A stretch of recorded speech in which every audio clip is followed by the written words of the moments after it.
Hey, welcome to Spit It Out. I'm Meg. This is where we cut the fluff and spill life's real truths. Welcome to our very first episode where we are diving into my social media journey and how the heck I ended up here in the first place. I wanted to start way back in 2017 when I had my first ever YouTube video posted. I was 16 at the time. It was a City of Stars from La La Land cover, and I just could only handle watching about 1/4 of it just now because it's kind of cringy, but it was really fun. And it was my first time ever experiencing publishing something on the internet about me for everyone to see. It didn't last too long on YouTube. I think my haters from high school found it and decided to thumbs it down a lot, but it was fun nonetheless. Other than that, I kind of started to realize that I really loved the idea of vlogging my life or documenting my life. I've always been a journaler. I've loved to journal ever since I was in 8th grade, so probably around 13 or 14 years old, I guess 10 years ago now, which is insane to say. And I've always been a documenter. I love taking photos. I love writing about my life. I've loved videoing my life as well, and now recording audio of my life. I began vlogging back in 2018 when I had first moved from Southern California to Idaho. Now, this was a big transition for me because I was still finishing high school. I was honestly about to finish 11th grade when my family decided to move. So I packed up my bags and I shipped myself with them all the way 2,000 miles up north to Idaho. And I didn't have that many friends. You know, in high school, I struggled a lot with friendships and boyfriends and, girlfriends, all that stuff. And it was a really hard place for me because I never truly felt like I belonged, if that makes sense. So when I moved here, I still had that feeling, but I did have a little bit of hope that maybe I could change something about my life because that's truly what I wanted. I moved across the country, it felt like, and I wanted to start new. I left a lot of my baggage behind, and it was just a really good thing for me at the end of the day. So YouTube was always my safe space ever since it probably started back in like 2008 or so, at least in my life is probably when I started watching it. YouTube was always that space online where I could watch people be goofy, watch people be themselves, and just have a good time doing whatever the heck they wanted to do. And, back then it wasn't really about money with YouTube. It was about creativity and expressing yourself. And so I think part of me found a sense of community on YouTube before I even started posting. So I picked up my phone. It was probably like an iPhone 6 at the time. And I just started recording my life and just going about the grocery store and buying my favorite candy.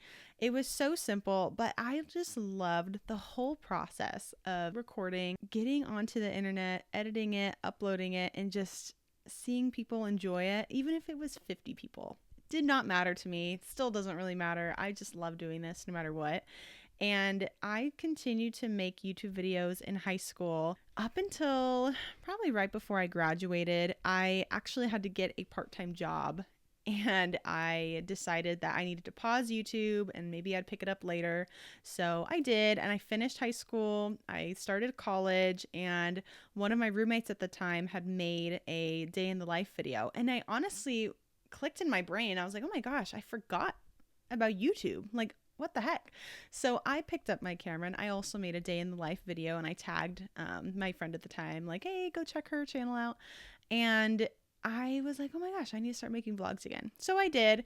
I made vlogs, and it kind of turned into a COVID-19 journey, as in I was vlogging during the time that everything was getting shut down, which was insane.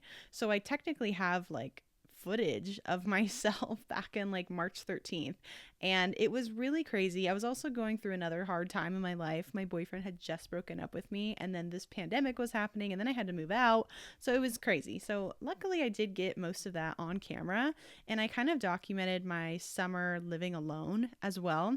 I only did that for a few months, and then I put the camera down again. I started school. I kind of just grinded. And then dental hygiene school happened, which was phenomenal. And I was like still alone. I had a boyfriend at the time, but we were long distance. And we didn't have a whole lot of time together. So with the time I had by myself, I was like, well, time to pick up YouTube again. So I did. And I did quite a few vlogs in dental hygiene school.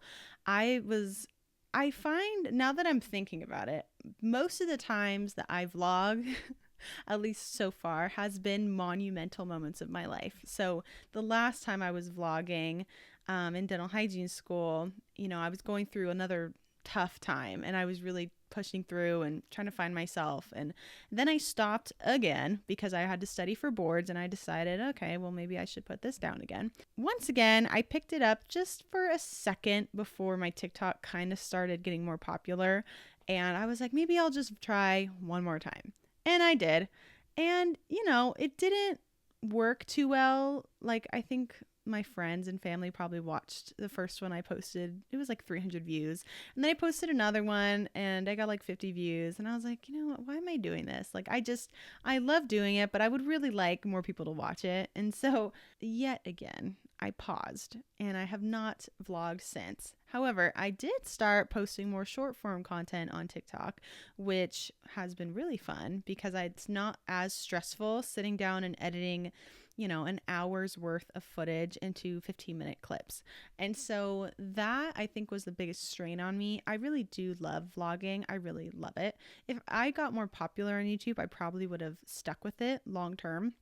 But TikTok came around back in 2019 into my life, and I did start posting content on TikTok way back then. If you scroll all the way down, a lot of it is privated. I did not want the world to see a lot of the silly things I posted in 2019, but if I look down, it is just a memory box to me of another way that I picked up and put down TikTok, picked it up and put it down.